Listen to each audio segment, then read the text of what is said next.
You are listening to the Rewrite the Rules podcast. We are your hosts. My name is Beth. I'm Natalie. And I'm Harriet. Rewrite the Rules podcast releases a new episode every Monday, and we're all about helping you achieve a happier and healthier relationship with food and your body. We're real people with real life experiences, so you can expect us to be keeping it raw and real in each and every episode. Don't forget to follow and subscribe to us on whatever podcast platform you use, and share the love with a friend that you think will love this podcast. Now, let's get on to the episode.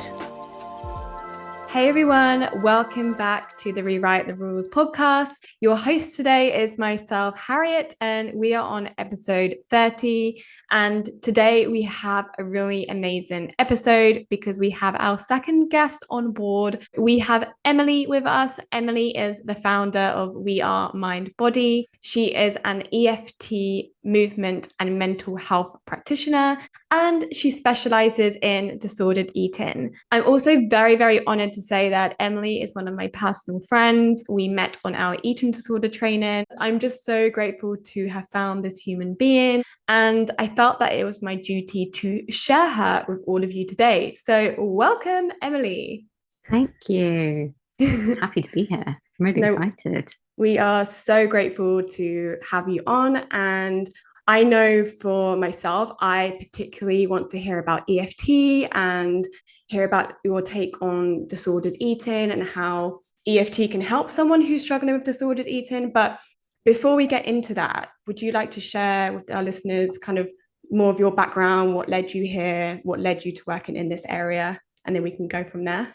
Yeah, no, that sounds good. I have been working in this area in one way or another for around 8 years now. And in November this year, it'll be 10 years since I myself was hospitalized for an eating disorder. Wow. So I experienced disordered eating and eating disorders from quite a young age.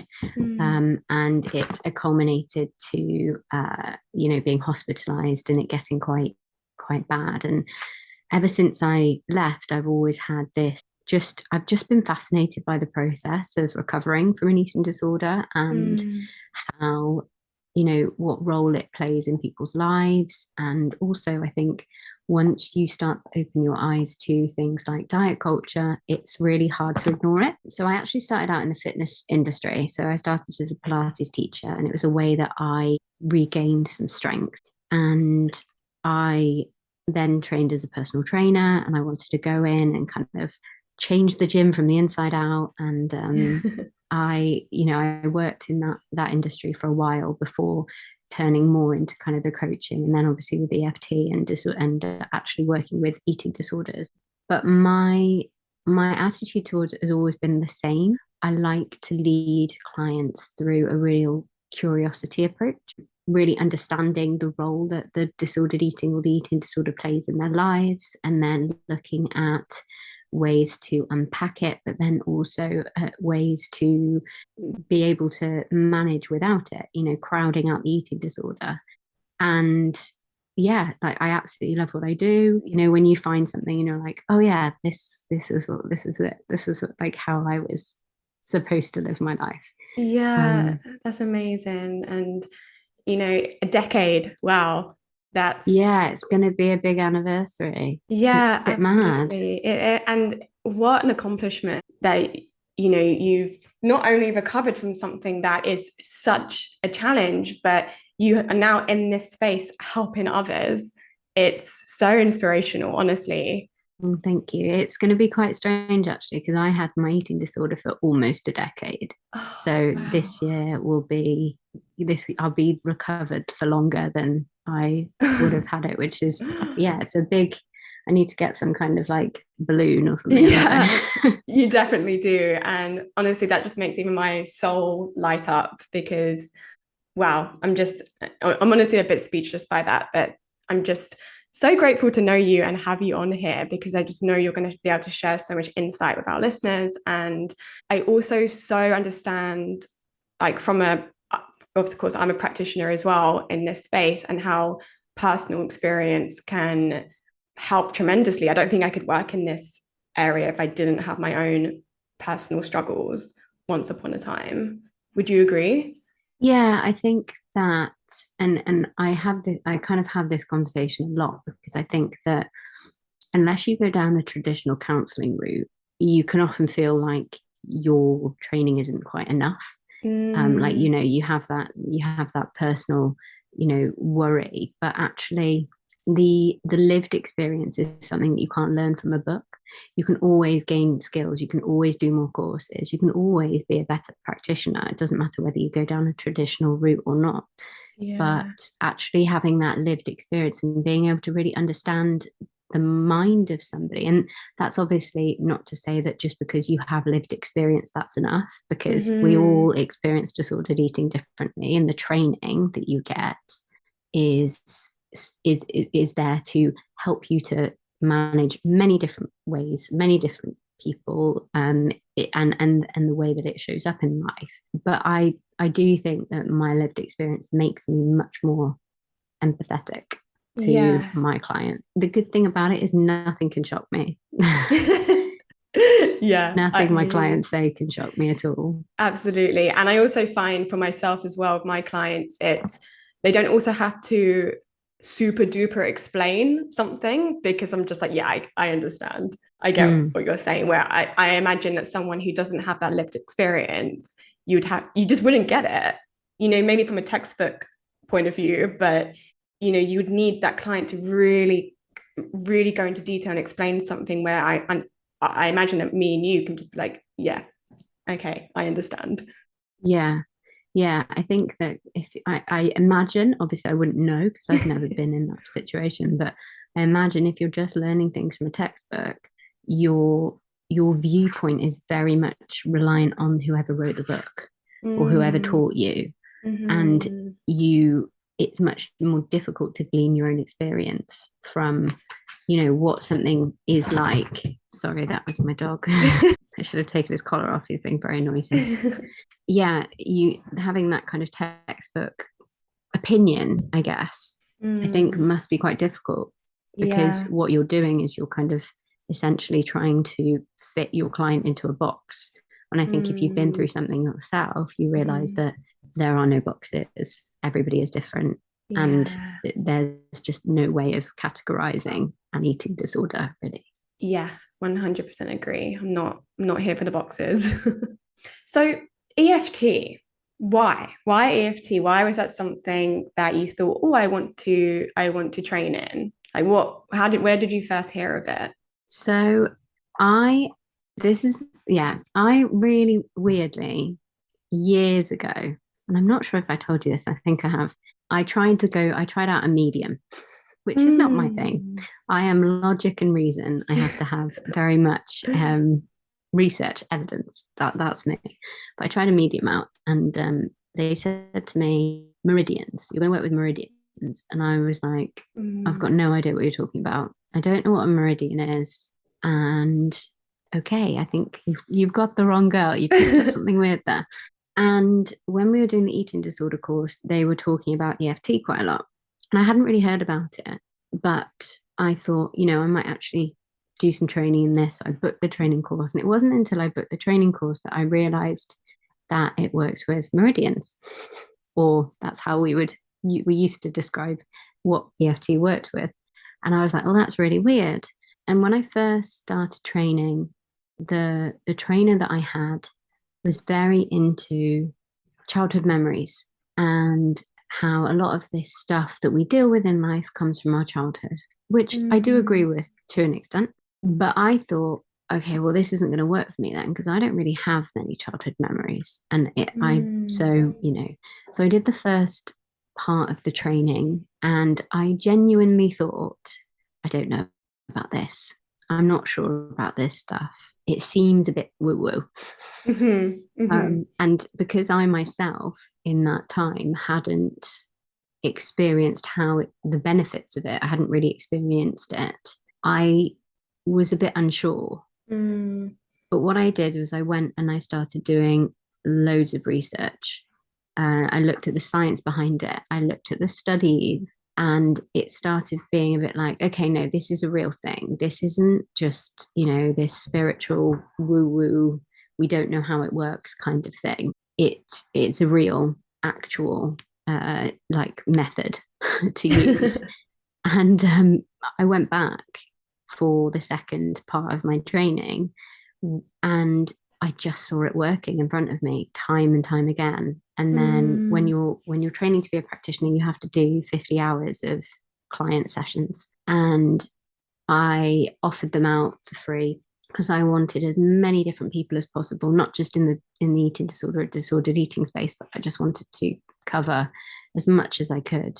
Mm-hmm. And I just saw it working time and time again. And some of the transformations that I kind of created space for just blew me away. And it was one of, and that was like, it was one of these moments where I was like, oh, this is what I was supposed to do. This was my, this is why I'm meant to be working in this space and what I'm meant to be working with.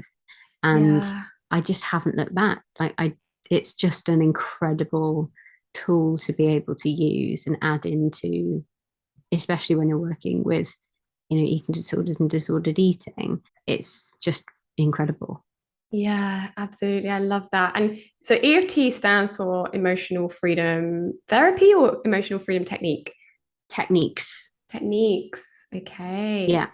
Okay. So emotional freedom techniques. It started in the 90s by a guy called Gary Craig, and he actually took it, adapted it from something called thought field therapy, which is TFT. TFT was very similar. However, it had planned routes to use, planned scripts to use. It was very, you have to follow this. And it was extremely expensive to train in.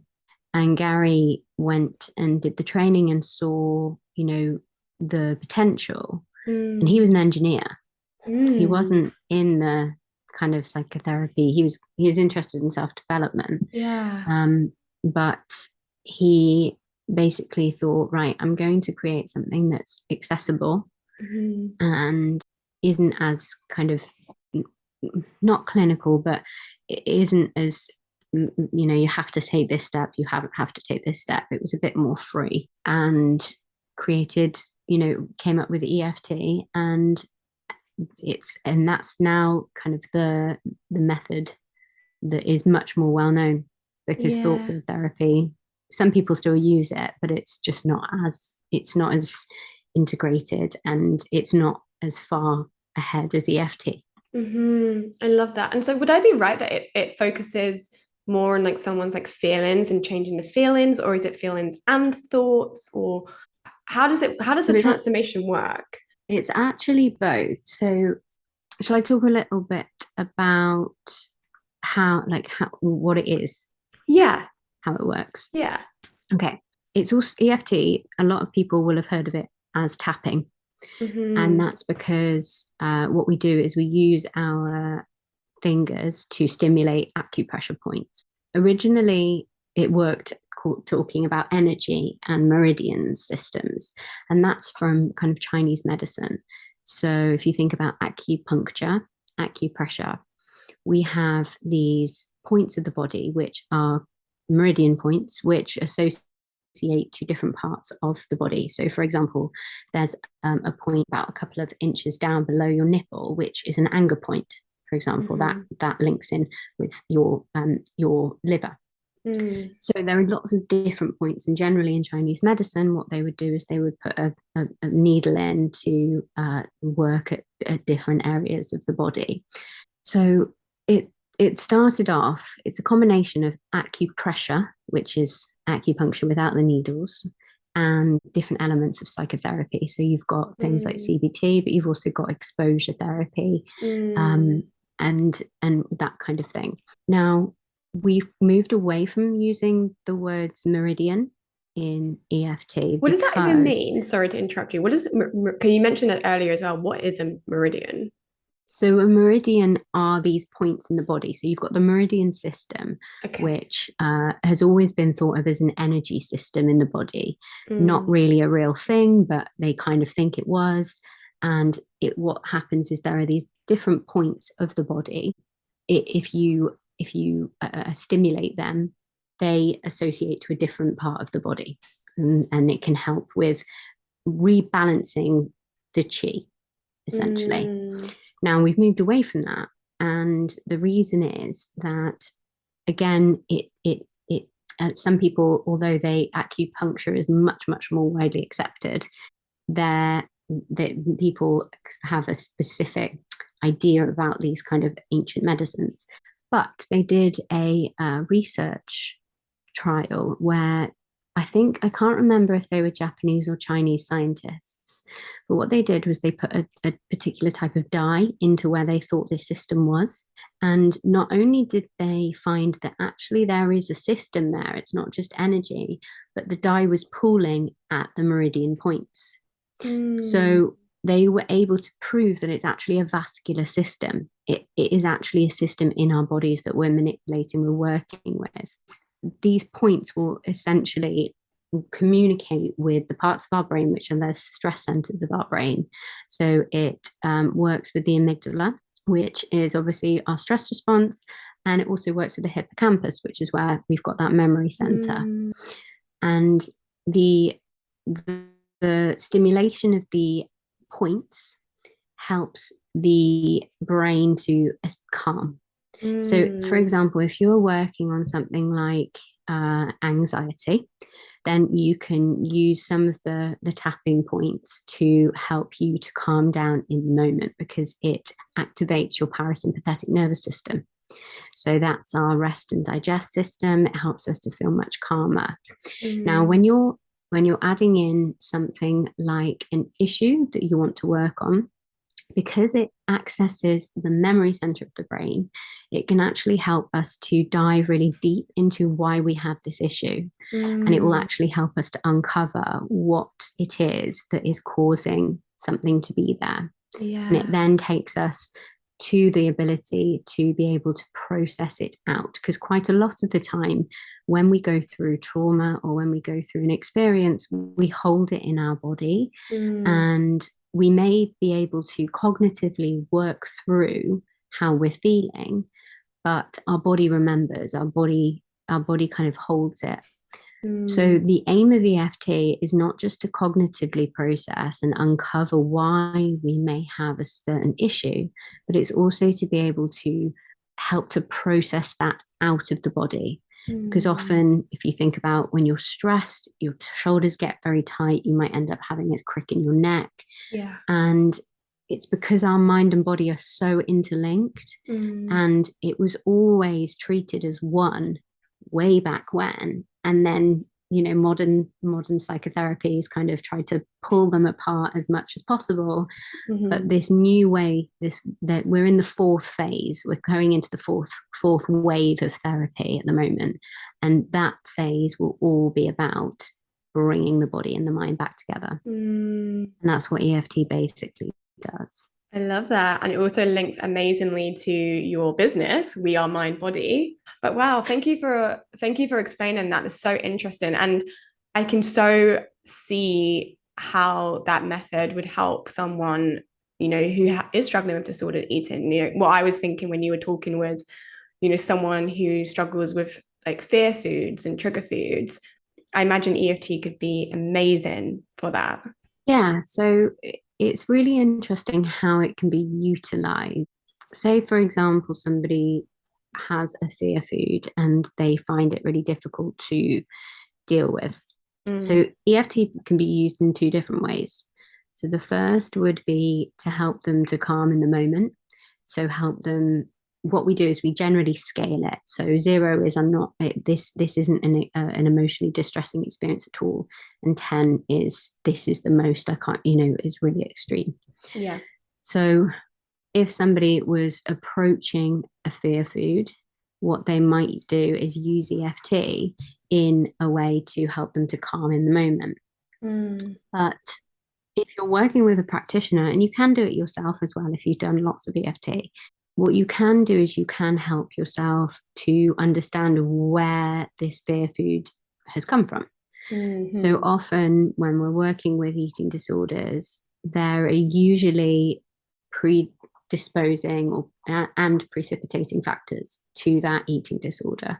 And it may be an experience, it may be a collection of beliefs that have been collected. And EFT helps us to be able to navigate through, get curious, find, it's a bit like a sat nav. It kind of flashes up sometimes with thoughts and memories that seem to come out of nowhere. And you have the opportunity then to work through it. They've done a lot of work with food cravings because generally, of course, the weight loss industry, and it always gets more of the research. Shock. And actually, part of the reason why I want to get into more of the disordered eating with EFT is because most EFT practitioners and most of the EFT resources out there that are to do with food are all about weight loss and all about craving control. And some of the work is incredible, but I feel like it's still quite surface, and there is still a lot of fat phobia in that space. What I'm attempting to do is slightly breaking new ground, because although I'm sure there are lots of other practitioners that are dealing with, more of the other side of disordered eating and the other side of eating disorders, not just, say, for example, weight management. That is the moneymaker, essentially, because we are in the world we live in. But I'm interested in how EFT can help with, the other kinds of disordered eating, the other kinds of eating disorder that aren't just about trying to help my clients to lose weight. I'm assuming you're talking about like restrictive eating, body image struggles. Yeah, exactly. They've done a research study on food cravings. They've done quite a lot. And it's actually really interesting because that's where they've actually got the fMRIs, which are brain scans. And they took a group of clients and they scanned it was on food craving. So they scanned their brains looking at a particular type of food craving. They did a series of EFT sessions, and the great thing about EFT, and part of the reason why I love it, is once you've learned it, you can take it into day to day. So there's no magic formula. It's this, what I work with people, I show them how they do it, and they can take it into day to day. So they basically got these participants to come and do these sessions, but then also encourage them to do it at home as well. And after a period of a few weeks, I forget the exact length, the participants were able to report that they didn't have these extreme cravings anymore. But also, when they did the brain scans, the part of the brain that had previously been lighting up when they were looking at this food was no longer lighting up.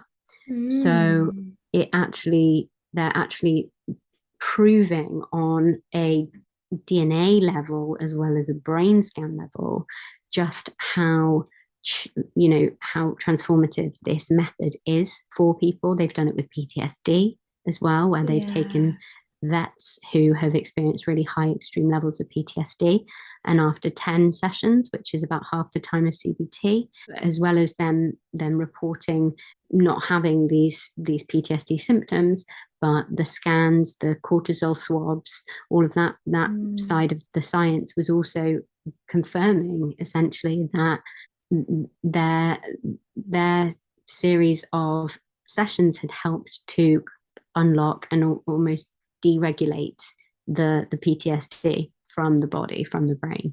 Wow. So it's amazing. Yeah. So it's such a good tool to have in your back pocket if you're struggling. Yeah. Exactly. I love that. And if you were to sign with a client, start working with a client, how many sessions would you agree on? What is there, a set amount or a preferred amount? So it really depends on what the issue is that we're working with. I was working with a client with disordered eating. It would be part of the work that I do with clients. So we would be looking at around 6 to 12 sessions, 6 to 12 weeks. However, if you were working on something very specific, then you could obviously do much fewer. It used to be called the one session wonder because the results that you can get from it are very transformative.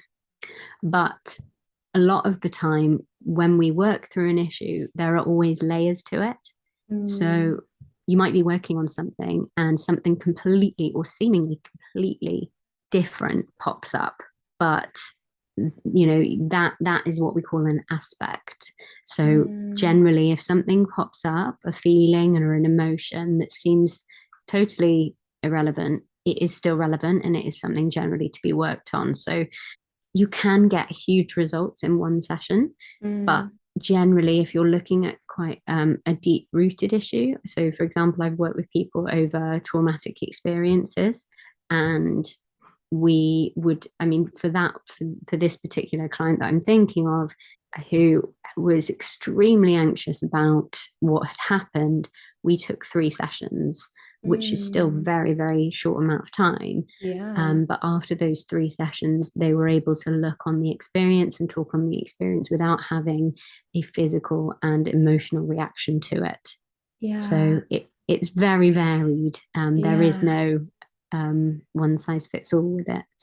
For sure, but very different to, like, as you were saying, traditional psychotherapy, where it's like years and years. It seems like more rapid than that, but of course it's dependent on each individual and what they're struggling with.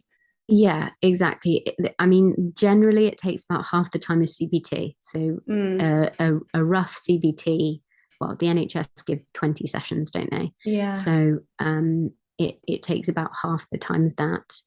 The really great thing about EFT, and the reason why I really love it, is that it's a very, very safe form of therapy. So you can be working with very extreme issues and it doesn't re-traumatize. So it keeps the client really safe because they are essentially they're in control of what you work on, and they what they're ready for. If something came up that is very distressing that they're not ready to look at, we have ways of managing how they're feeling when that pops up, but not necessarily working through it, so that they can I kind of say put it on the moon. So they can put it on the moon, and when they want to grab it back down and work on it, they can. And there are lots of different ways of working with things. So sometimes I don't really even need to know what I'm working with. As long as the client knows, that's all that matters. And it's it's extremely, extremely safe way of working through issues, as well as really, really effective. I was going to say that one of the things that I always stayed in my mind was to put it on the moon. And sometimes even in the evening time, if I'm like just sitting in my flat and something's troubling me, I'm just like, put it on the moon. And I literally look at the moon and I imagine my issues on the moon. And it does create that distance, doesn't it? Yeah. It's amazing. Yeah, a lot of the time we're so in our issues, we're so surrounded by them that it can feel really overwhelming.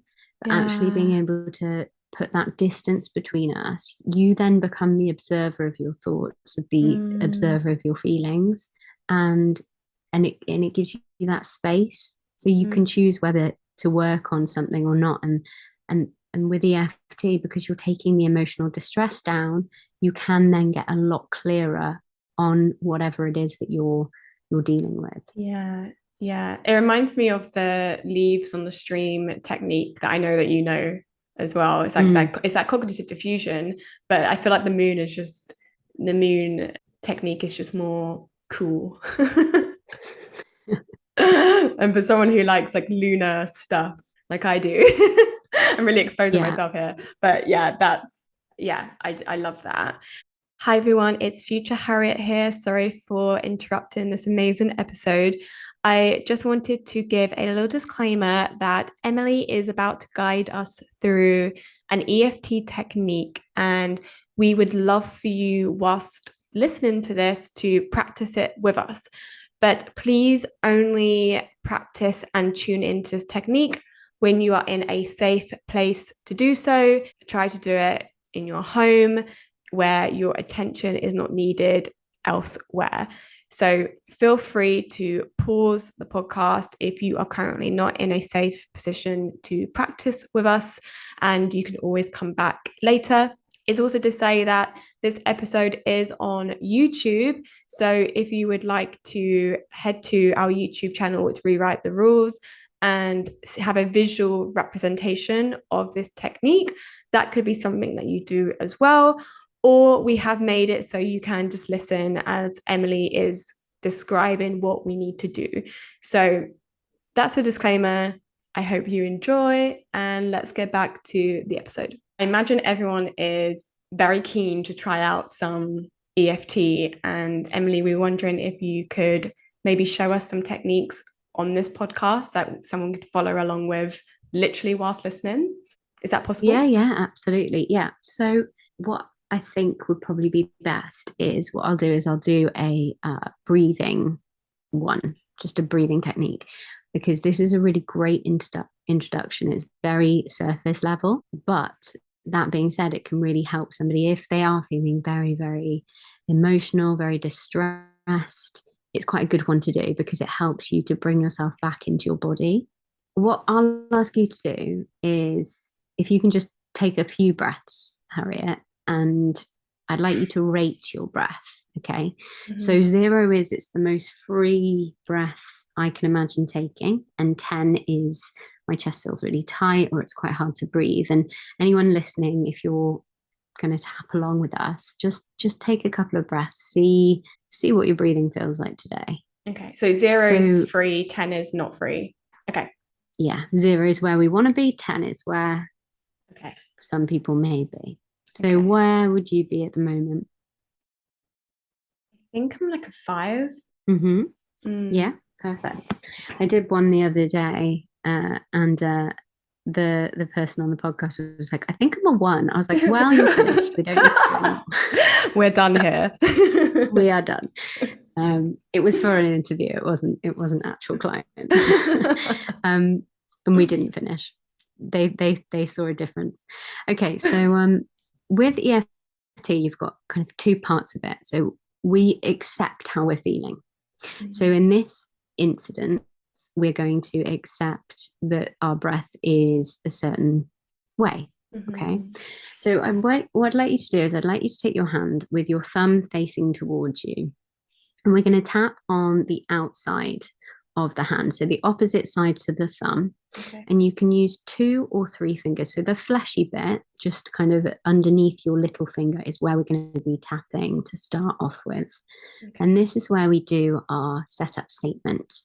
So the setup statement basically acknowledges the issue at hand, and then we do an acceptance of it. Okay. So just tapping on the side of your hand with 2 or 3 fingers. And I'm just going to say what we're going to say, and you're going to repeat after me, okay? Mm-hmm. Okay. So we say, even though I have this restricted breath, I deeply and completely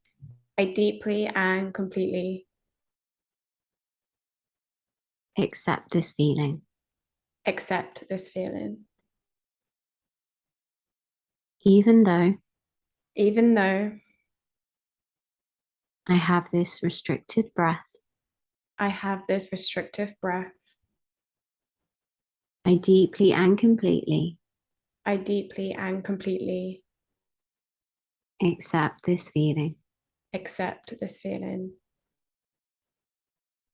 Even though I have this restricted breath, I deeply and completely accept this feeling. Even though I have this restricted breath, I deeply and completely accept this feeling. Good. Okay, so now we're going to take 2 fingers and we're going to go to the beginning of our eyebrow. Okay, so we're going to start on the eyebrow point, again just tapping, and you want to tap so you can feel it, but it doesn't need to be hard or bruising. And we're going to use a reminder statement. So we're going to keep it really simple. We're just going to say, this restricted breath this restrictive breath. Then we're going to come round to the side of the eye, this restricted breath. This restrictive breath. We're going to tap underneath the eye, this restricted breath. This restrictive breath. We're going to tap underneath the nose, this restricted breath. This restrictive breath. We're going to tap underneath the lip, this restricted breath. This restrictive breath.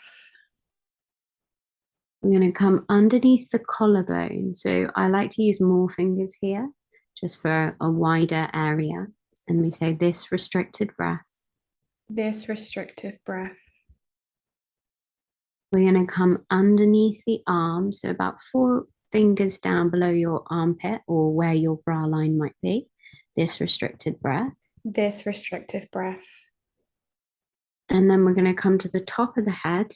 Again, you can use your whole hand, all the fingers on your hand if you want to, and say this restricted breath. This restrictive breath. Okay, I'm going to go again. So we're going to come back to the eyebrow, this restricted breath. This restrictive breath. To the side of the eye, this remaining restricted breath. This remaining restrictive breath. Underneath the eye, there's something blocking my breathing. There's something blocking my breathing. Underneath the nose, this remaining something. This remaining something. Underneath the lip, this restricted breath. This restrictive breath. Underneath the collarbone, this remaining restricted breath. This remaining restrictive breath. Underneath the arm, there's something blocking my breathing. There's something blocking my breathing. Top of the head, stopping me from taking a full breath. Stopping me from taking a full breath. And come back to the eyebrow, this remaining something. This remaining something. Side of the eye, this restricted breath. This restrictive breath. Underneath the eye, stopping me from taking a full breath. Stopping me from taking a full breath. Underneath the eye, maybe I want to take a full breath. Maybe I want to take a full breath. Underneath the nose, a deep, long, full breath. A deep, long, full breath. Good. Underneath the lip, this remaining something. This remaining something. Underneath the collarbone, that I might not need anymore. That I may not need anymore. Underneath the arm, maybe I can let this go. Maybe I can let this go. Top of the head, this restricted breath. This restrictive breath. Good. We're just going to place our hand just in the center of our chest. We're going to take a breath in and breathe out. So we've only done a couple of rounds, but I don't know if you can feel any kind of difference at all. Definitely. I want to say it's like a 1 now, like a 1 or 0. Like the thing before we started, as I was exhaling, there was like, it's almost like there was something that was stopping it from being a full expressive breath, but that's just not there anymore. Mm-hmm. When I just did that breath, it was just like a gush of air. Like a waterfall. So wow, that's amazing.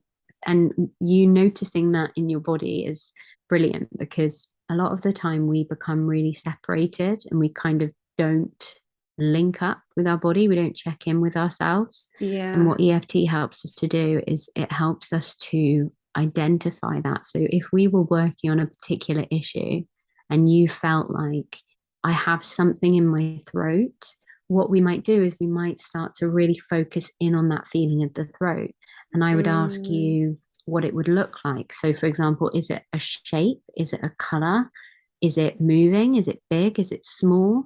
And what we're doing is we're helping our brain to really identify it, because often we walk about unchecked. We've got all these kind of tightnesses and things in our bodies. And what we'll work on is, by identifying it, by making sure that that is in our focus, we can then help to move past it. So often emotions or feelings in the body can come up quite quickly. But if you allow them to process, they will move really quickly as well. So somebody could start crying, for example, and then 2 minutes later they're absolutely fine. Wow. So it's quite amazing. If you let this processing happen, not only are you helping to process it in that moment, but you're helping to process it out for good.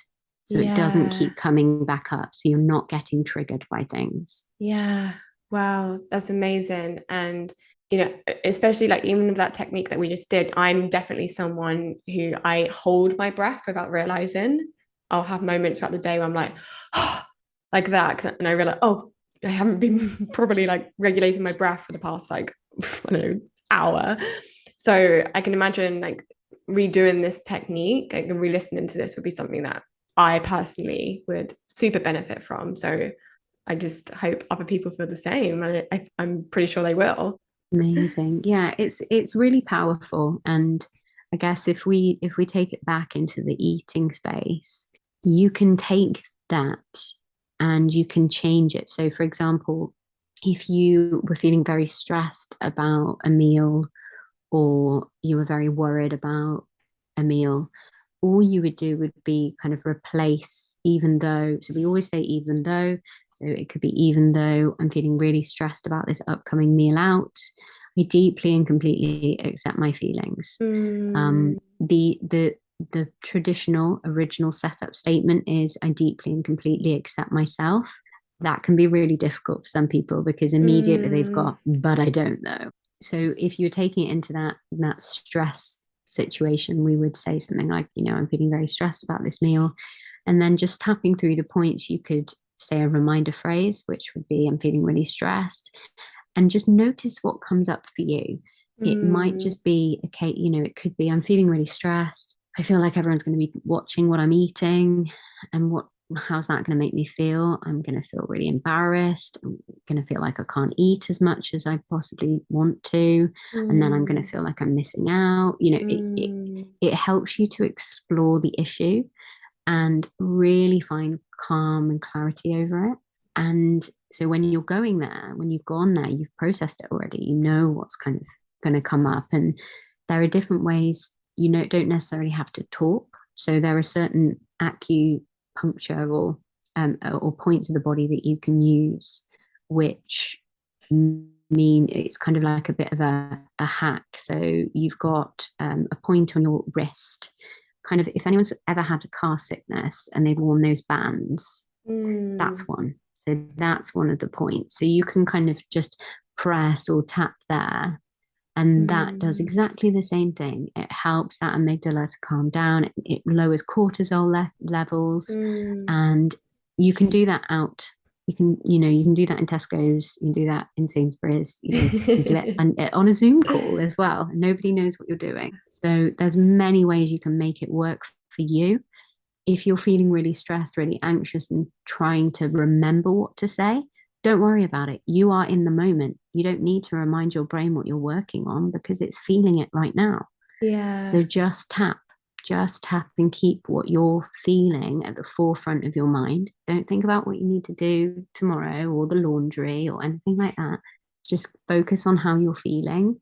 Let it be processed, because a lot of the time we run away from how we feel. And that's when we're ending up keep continuing to hold these experiences, these emotions, these beliefs that we have about ourselves, and actually allowing ourselves to be curious and accepting, okay, so I've been wandering around with this. Maybe I can work through it, and maybe I can look at letting it go. Yeah. And that's really what EFT helps to do. That's amazing. Thank you. This has been so, fantastic. And how can, if some of our listeners maybe want to work with you and tap with you, how can they do that? So I am on Instagram. So you can find me on Instagram. It's We Are Mind Body, or go to my website, wearemindbody.co.uk.